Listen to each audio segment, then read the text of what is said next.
Then came Michael Avenatti. She also alleged that at some parties, boys lined up by a bedroom to gang rape incapacitated girls and claimed those in the lineup included Kavanaugh and Judge. But she did not say Kavanaugh or Judge assaulted the girls in the bedroom, nor did she provide the names of corroborating witnesses. Kavanaugh furiously denied the allegations. But the eye-popping nature of those claims suddenly gave Republicans an opportunity to shift the narrative away from Ford's allegations and make a broader case that the growing accusations of sexual misconduct amounted to an orchestrated Democratic smear campaign, something Sen. Susan Collins, the swing GOP vote, cited herself when announcing she'd be the decisive vote to support Kavanaugh's confirmation. A host of Democratic senators and senior aides told CNN that the allegations from Avenatti's client gave the GOP an opening to conflate and dismiss all the allegations in one broad brush. Well, you know, at some point there were a lot of folks coming forward making all sorts of accusations, said Sen. Gary Peters, a Michigan Democrat, when asked about the allegations raised by Avenatti and his client. It turns it into a circus atmosphere, and certainly that's not where we should be. Asked if Avenatti was helpful, Peters said, I think we should have focused on the serious allegations that certainly appeared very credible to me. That would be our best course of action. Privately, the assessment was far more scathing. Democrats and the country would have been better off if Mr. Avenatti spent his time on his Iowa vanity project rather than meddling in Supreme Court fights, a senior Senate Democratic aide fumed, referring to Avenatti toying with the idea of seeking the Democratic presidential nomination. His involvement set us back. Absolutely, a Democratic senator, who asked to remain anonymous to speak candidly, said, not helpful at all.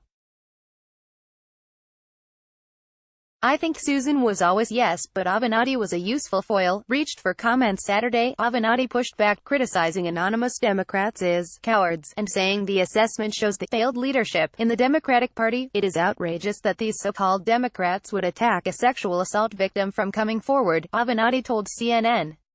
I guess their position is that she should have shut her mouth and remained silent.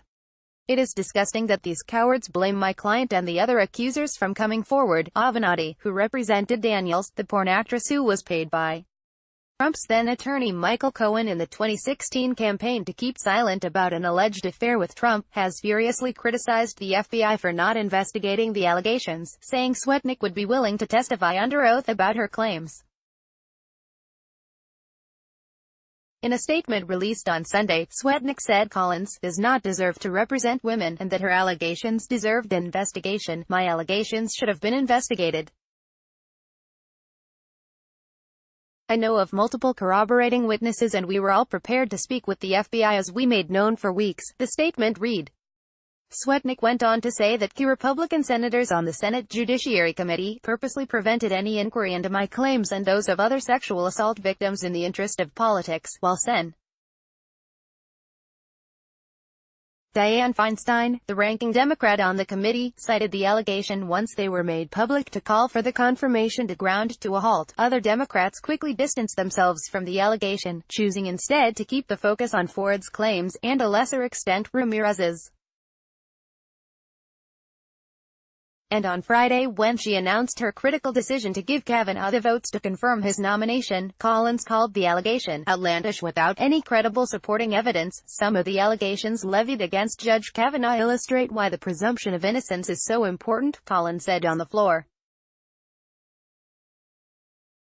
I am thinking in particular not of the allegations raised by Professor Ford, but of the allegation that, when he was a teenager, Judge Kavanaugh drugged multiple girls and used their weakened state to facilitate gang rape. Avenatti sharply criticized Collins, and Democrats, as well. How do they know her claims, supported by 6 witnesses, were not credible? Avenatti said.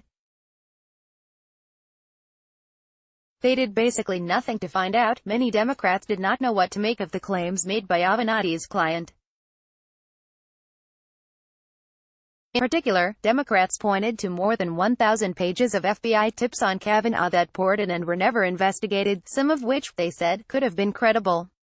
They said Swetnick's could well be credible, or perhaps not. I just step back and I just look at the totality. This was not attempted to be a serious process, said Sen. Ed Markey, Democrat from Massachusetts, when asked if Avenatti was helpful to the case against Kavanaugh, He called the FBI probe a cover-up, directed by the White House. "I just consider this to be a larger story," Markey said, when asked again about Avenatti's clients came. Peters said some Republicans pointed to the Swetnick allegations to distract from the task at hand, which is really about pursuing what are serious allegations, and one that seemed to be credible. So there are always efforts whenever you're dealing with a serious issue like this that people want to change the discussion and have everybody chance another different shiny object, Peters said.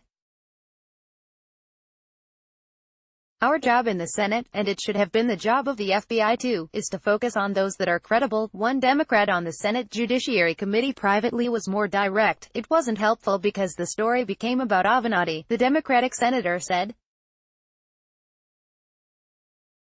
Avenatti, who headlined an Ohio fundraiser Friday and is considering running for president in 2020, said he wears the Democratic criticism with a badge of honor. "Many establishment Democrats are concerned because they see me as a threat," Avenatti said. CNN's Devin Cole contributed to this report.